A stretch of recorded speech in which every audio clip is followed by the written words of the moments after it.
Hello everyone, welcome to Learner Sarathi. तो आज की क्लास से स्टार्ट कर रहे हैं पार्ट 2 जर्नल हिंदी की क्लासेस को। और आज पहली थ्योरी क्लास है जर्नल हिंदी के लिए। तो जर्नल हिंदी एक बहुत इंपॉर्टेंट सब्जेक्ट है अगर आप तैयारी कर रहे हैं यूपी पीसीएल के किसी भी एग्ज़ाम के लिए, चाहे बात करें असिस्टेंट रिव्यू ऑफिसर की, कैंप असिस्टेंट की या फिर असिस्टेंट अकाउंटेंट की।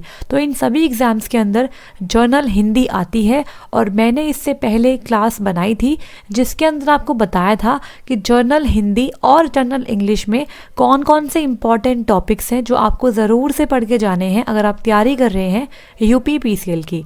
तो वहाँ मैंने आपको बताया था कि किस एग्ज़ाम में कितना वेटेज है जर्नल हिंदी और जर्नल इंग्लिश का। ठीक है, तो यहाँ पे आज मैं स्टार्ट कर रही हूँ जर्नल हिंदी और बात करेंगे यहाँ पे आज संज्ञा के बारे में।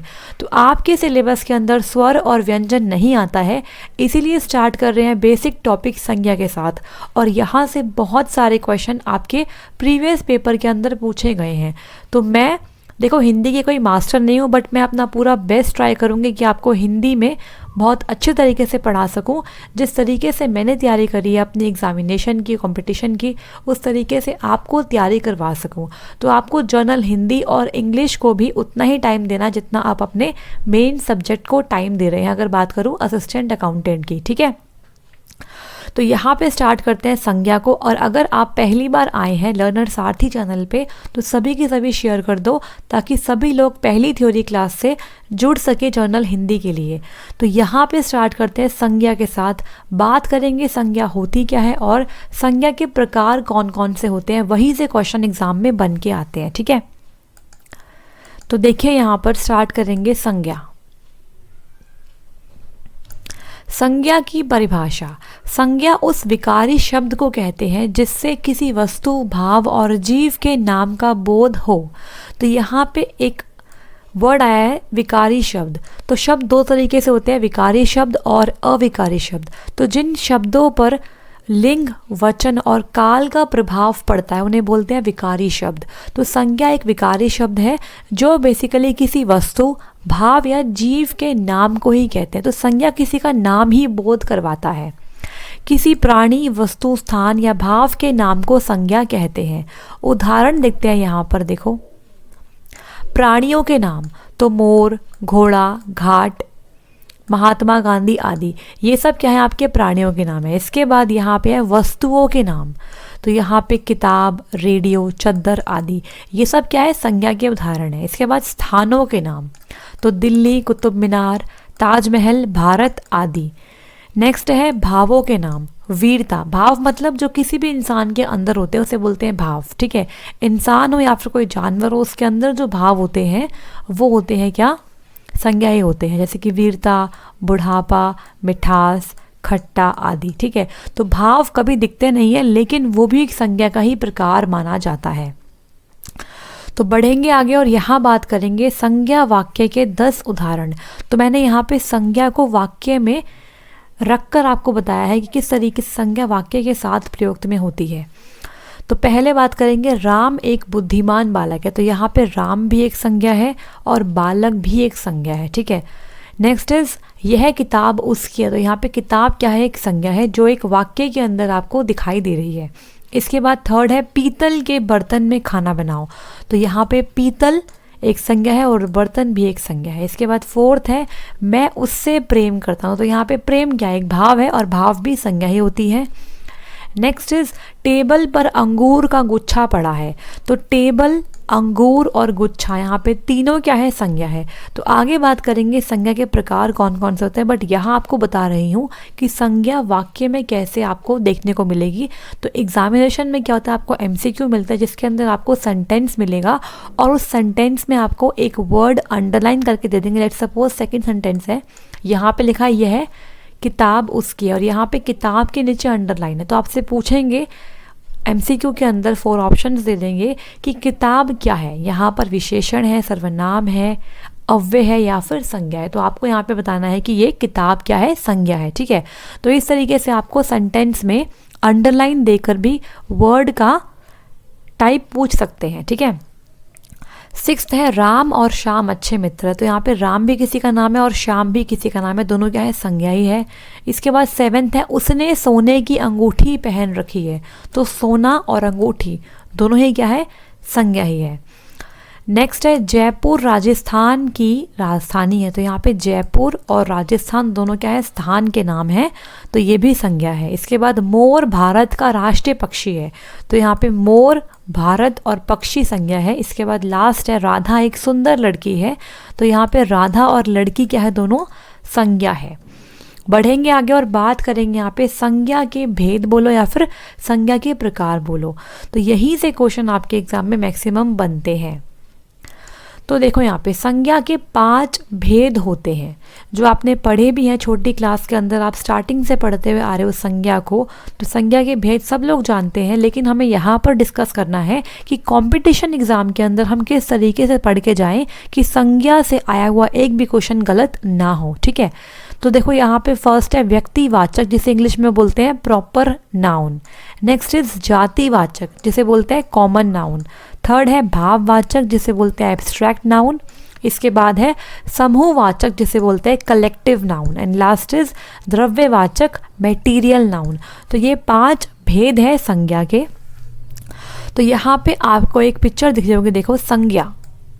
अगर बात करें प्राचीन मान्यता की, तो प्राचीन मान्यता के अनुसार संज्ञा के 5 अलग अलग भेद हैं, जातिवाचक संज्ञा, व्यक्तिवाचक, भाववाचक, समूहवाचक और द्रव्यवाचक संज्ञा। लेकिन अगर बात करें आधुनिक मान्यता की, मतलब मॉडर्न सिलेबस की अगर बात करें, तो वहाँ पर क्या है, संज्ञा के मेन बस 3 ही भेद बताए गए हैं, जातिवाचक संज्ञा, व्यक्तिवाचक संज्ञा और भाववाचक संज्ञा।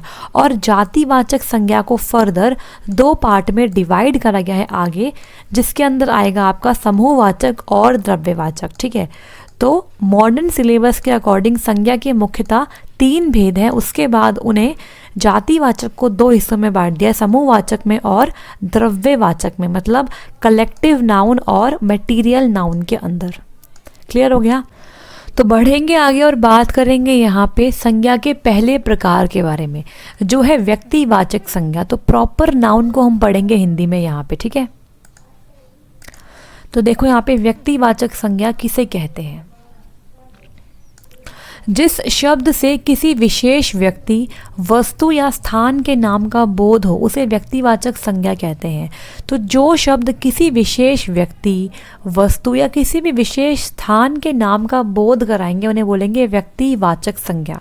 तो अभी तक हमने बात करी संज्ञा क्या होती है, अब हम बात करेंगे कि संज्ञा के अलग अलग प्रकार कैसे पहचाने जाते हैं, ठीक है। तो यहाँ पे हम बात कर रहे हैं व्यक्तिवाचक संज्ञा के बारे में। तो यहाँ फर्स्ट है व्यक्ति का नाम, तो संध्या, धर्मेश, सुरेश, सचिन आदि ये सब क्या है, किसी व्यक्ति का नाम है, तो ये क्या है, सभी व्यक्तिवाचक संज्ञा है। इसके बाद स्थान का नाम, तो कच्छ, गुजरात, मुंबई, दिल्ली आदि, तो ये सब विशेष क्या है, स्थानों के नाम है। नेक्स्ट इज दिशाओं के नाम, तो यहाँ पे उत्तर, पश्चिम, पूर्व, दक्षिण। इसके बाद नदियों के नाम, जिसमें गंगा, जमुना, सरस्वती, कावेरी, नर्मदा आदि, ठीक है। तो ये सब है एग्जाम्पल व्यक्तिवाचक संज्ञा के। अब बढ़ेंगे आगे और देखो यहाँ पर है व्यक्तिवाचक संज्ञा के उदाहरण। तो यहाँ पे हम सेंटेंस के अंदर प्रयोग करेंगे व्यक्तिवाचक संज्ञा को। देखो यहाँ पे क्या है, फर्स्ट इज विकास फुटबॉल खेलता है, तो यहाँ पे जो कलर्ड वर्ड है वो आपका है व्यक्तिवाचक संज्ञा, बिकॉज विकास क्या है, एक विशेष व्यक्ति का यहाँ पे है, जिक्र कर रहे हैं हम यहाँ पे, ठीक है। नेक्स्ट इज राम मेरा दोस्त है, तो कौन दोस्त है, राम दोस्त है, तो राम क्या है, व्यक्तिवाचक संज्ञा। इसके बाद थर्ड है प्रेमचंद्र एक उपन्यासकार हैं, तो यहाँ पे प्रेमचंद्र होगा, ठीक है।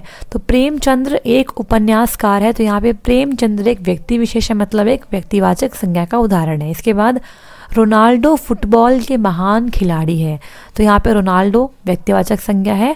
और नीचे है महेंद्र सिंह धोनी इतिहास के सबसे अच्छे बल्लेबाज हैं, तो यहाँ पे महेंद्र सिंह धोनी क्या है, आपके व्यक्तिवाचक संज्ञा है, बिकॉज ये विशेष किसी का नाम है। अब यहाँ देखो, तो बढ़ेंगे आगे और बात करेंगे यहाँ पे संज्ञा के पहले प्रकार के बारे में, जो है व्यक्तिवाचक संज्ञा। तो प्रॉपर नाउन को हम पढ़ेंगे हिंदी में यहाँ पे, ठीक है। तो देखो यहाँ पे व्यक्तिवाचक संज्ञा किसे कहते हैं, जिस शब्द से किसी विशेष व्यक्ति, वस्तु या स्थान के नाम का बोध हो उसे व्यक्तिवाचक संज्ञा कहते हैं। तो जो शब्द किसी विशेष व्यक्ति, वस्तु या किसी भी विशेष स्थान के नाम का बोध कराएंगे उन्हें बोलेंगे व्यक्तिवाचक संज्ञा। तो अभी तक हमने बात करी संज्ञा क्या होती है, अब हम बात करेंगे कि संज्ञा के अलग अलग प्रकार कैसे पहचाने जाते हैं। ठीक है, तो यहाँ पे हम बात कर रहे हैं व्यक्तिवाचक संज्ञा के बारे में। तो यहाँ फर्स्ट है व्यक्ति का नाम। तो संध्या, धर्मेश, सुरेश, सचिन आदि ये सब क्या है, किसी व्यक्ति का नाम है। तो ये क्या है, सभी व्यक्तिवाचक संज्ञा है। इसके बाद स्थान का नाम, तो कच्छ, गुजरात, मुंबई, दिल्ली आदि, तो ये सब विशेष क्या है, स्थानों के नाम है। नेक्स्ट इज दिशाओं के नाम। तो यहाँ पे उत्तर, पश्चिम, पूर्व, दक्षिण। इसके बाद नदियों के नाम जिसमें गंगा, जमुना, सरस्वती, कावेरी, नर्मदा आदि। ठीक है, तो ये सब है एग्जाम्पल व्यक्तिवाचक संज्ञा के। अब बढ़ेंगे आगे और देखो यहाँ पर है व्यक्तिवाचक संज्ञा के उदाहरण। तो यहाँ पे हम सेंटेंस के अंदर प्रयोग करेंगे व्यक्तिवाचक संज्ञा को। देखो यहाँ पे क्या है, फर्स्ट इज विकास फुटबॉल खेलता है। तो यहाँ पे जो कलर्ड वर्ड है वो आपका है व्यक्तिवाचक संज्ञा, बिकॉज विकास क्या है, एक विशेष व्यक्ति का यहाँ पे है, जिक्र कर रहे हैं हम यहाँ पे। ठीक है, नेक्स्ट इज राम मेरा दोस्त है। तो कौन दोस्त है, राम दोस्त है। तो राम क्या है, व्यक्तिवाचक संज्ञा। इसके बाद थर्ड है प्रेमचंद्र एक उपन्यासकार हैं। तो यहाँ पे प्रेमचंद्र होगा। ठीक है, तो प्रेमचंद्र एक उपन्यासकार है। तो यहाँ पे प्रेमचंद्र एक व्यक्ति विशेष है, मतलब एक व्यक्तिवाचक संज्ञा का उदाहरण है। इसके बाद रोनाल्डो फुटबॉल के महान खिलाड़ी है। तो यहाँ पे रोनाल्डो व्यक्तिवाचक संज्ञा है। और नीचे है महेंद्र सिंह धोनी इतिहास के सबसे अच्छे बल्लेबाज हैं। तो यहाँ पे महेंद्र सिंह धोनी क्या है, आपके व्यक्तिवाचक संज्ञा है, बिकॉज ये विशेष किसी का नाम है। अब यहाँ देखो डायग्राम के हेल्प से आपको समझाया है व्यक्तिवाचक संज्ञा है क्या होती है। मेरा नाम राहुल है। तो राहुल किसी का नाम है ना, इसलिए क्या है, बेसिकली व्यक्तिवाचक संज्ञा का उदाहरण है। नेक्स्ट इज लूसी मेरी प्यारी बिल्ली। लूसी एक बिल्ली का नाम है, तो इसीलिए ये क्या है, व्यक्तिवाचक संज्ञा है। तो किसी भी प्राणी का नाम हो, वस्तु का नाम हो या किसी स्थान के नाम को हम बोलेंगे व्यक्तिवाचक संज्ञा। क्लियर हो गया। तो आपने ये सब पढ़ा हुआ छोटी क्लास के अंदर, मैं बस आपको यहाँ पे रिवाइज करवा रही हूँ, आपको ये बता रही हूँ कि कंपटीशन के अंदर आपको किस तरीके से तैयारी करनी है हिंदी की, कि आपका कोई भी क्वेश्चन गलत ना हो पाए। ठीक है, तो आपको मैक्सिमम नंबर यहाँ पे सिक्योर करने हैं एग्जामिनेशन में। ठीक है, तो बढ़ते हैं आगे और बात करेंगे दूसरे भेद के बारे में, जो है जातिवाचक संज्ञा, कॉमन नाउन इसे हम कहते हैं इंग्लिश के अंदर। ठीक है, देखो यहाँ पे जिस शब्द से एक जाति के सभी प्राणियों अथवा वस्तुओं का बोध हो जाए, तो वो शब्द जो किसी एक जाति के सभी प्राणियों या फिर सभी वस्तुओं का बोध करवा दे उसे बोलेंगे जातिवाचक संज्ञा। तो यहाँ पर हम किसी विशेष प्राणी या वस्तु की बात नहीं करेंगे, यहाँ पे हम पूरी जाति को डिनोट करते हैं। ठीक है, जैसे कि यहाँ पर बच्चा, जानवर, नदी, अध्यापक, बाजार, पहाड़, खिड़की आदि। तो यहाँ पे बच्चा क्या है, बच्चा एक पूरी जाति को बता रहा है ना, कि बच्चा, छोटा बच्चा बच्चा होता है, जैसे कि वो लड़की हो लड़का हो। तो यहाँ पे सभी बच्चे के बारे में बात हो रही है, ये तो नहीं बोल रहे हैं कि सुरेश छोटा बच्चा है। तो यहाँ पे सुरेश की बात नहीं कर रहे हैं, हम पूरे बच्चे जाति के बारे में बात कर रहे हैं। अब जैसे कि जानवर, तो जानवर यहाँ पे कौन सा जानवर है, कुत्ता है, बिल्ली है, बकरी है, क्या है। तो यहाँ पे हम पूरी जाति को नोट कर रहे हैं। ऐसे ही नदी, अध्यापक, बाजार, पहाड़, कौन सा पहाड़ नहीं पता, तो यहाँ पे पहाड़ की हम सभी जातियों के बारे में बात कर रहे हैं। खिड़की आदि, ये शब्द क्या है, बेसिकली क्या है, आपके जातिवाचक संज्ञा है। आदि शब्द एक ही प्रकार प्राणी, वस्तु और स्थान का बोध करा रहे हैं, इसलिए ये जातिवाचक संज्ञा है। अब यहाँ पे देखो उदाहरण, जैसे कि कार। तो यहाँ पे कार, कौन सी कार, क्या कोई यहाँ पे विशेष कार है, नहीं, यहाँ पे सिंपल कार बोला। तो यहाँ पे सभी कार जो होंगी वो इसी कैटेगरी के अंदर आएगी। इसके बाद कुर्सी, तो यहाँ पे सभी टाइप की कुर्सी इसके अंदर आ जाएगी। ठीक है, यहाँ पे पंखा, तो यहाँ पे पंखा, जितने भी पंखे होंगे वो सभी इसी के अंदर इंक्लूड हो जाएंगे। इसके बाद पहाड़, तो सभी पहाड़ जो होंगे वो इसी कैटेगरी के अंदर इंक्लूड हो जाएंगे। तो यहाँ पे हम किसी जाति को डिनोट करते हैं। तो बढ़ेंगे आगे और बात करेंगे यहाँ पे जातिवाचक संज्ञा के उदाहरण के बारे में। देखो यहाँ पे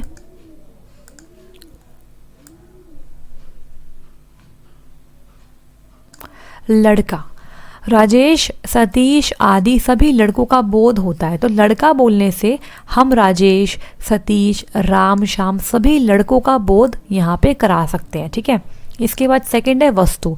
तो वस्तु बोलने से मकान, कुर्सी, पुस्तक, कलम हम इन सब का बोध करा सकते हैं।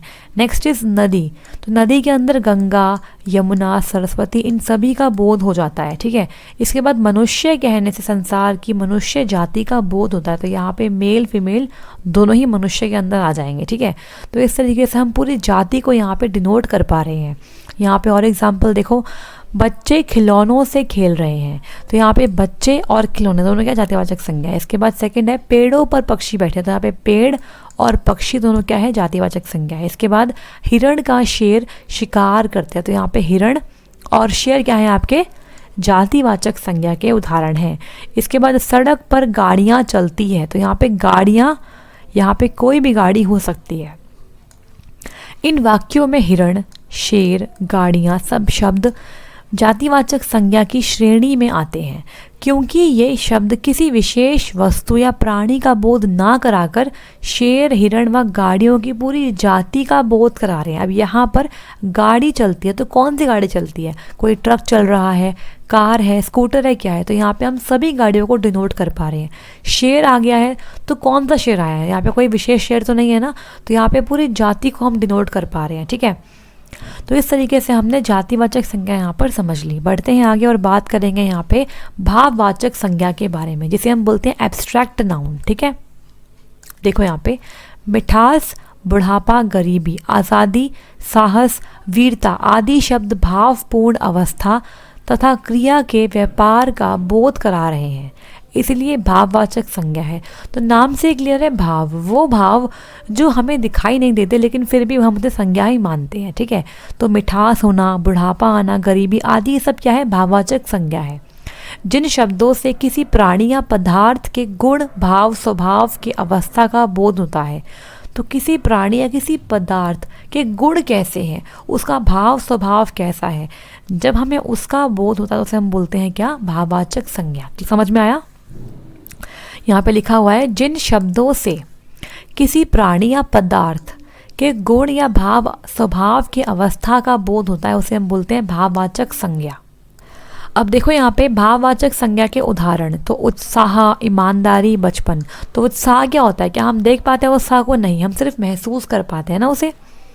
तो देखो यहाँ पे उत्साह मन का भाव होता है, ईमानदारी से गुण का बोध होता है, किसी का गुण ईमानदारी हो सकता है। बचपन जीवनी एक अवस्था या दशा का बताता है। ठीक है, देखो यहाँ पे दशा को बताता है।